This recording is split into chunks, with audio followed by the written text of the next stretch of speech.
Hello friend, today we have a fun puzzle. We need to find the biggest possible value of 2x plus 5y, but there are some rules we must follow. Let's see them next.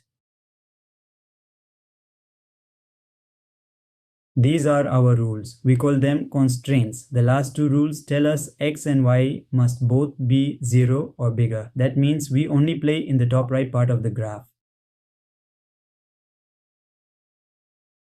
To draw our allowed area, we first change the less than signs into equals signs. This gives us two straight lines. Let's find the points on each line.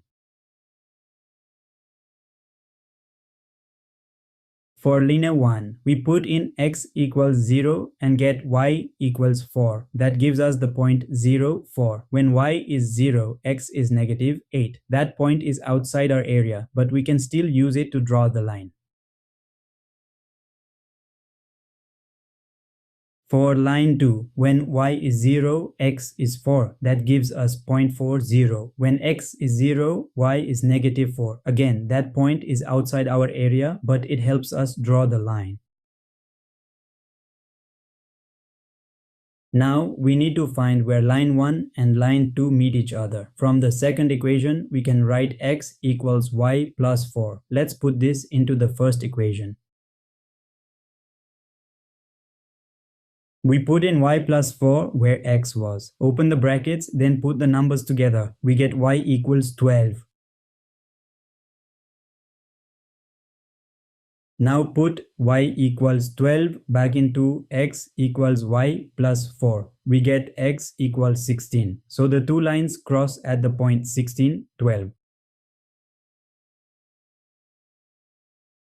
Our allowed area is a shape with 4 corners. These corners come from where our lines and axes meet. The magic trick is the biggest value always lives at one of these corners.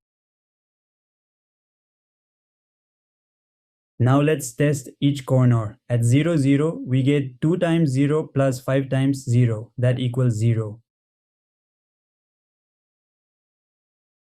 At the corner 4, 0, we get 2 times 4, which is 8, plus 5 times 0, which is 0. That gives us 8. At 16, 12, we get 2 times 16, which is 32, plus 5 times 12, which is 60. Add them up and we get 92. That's a big number. At 0, 4, we get 2 times 0, which is 0, plus 5 times 4, which is 20. That gives us 20. Let's put all our answers in a table so we can see them clearly. Look, 92 is the biggest number of them all, and it happens at the corner point 16, 12. We did it. The biggest value of 2x plus 5y is 92, and it happens when x is 16 and y is 12. Great job working through all those corners.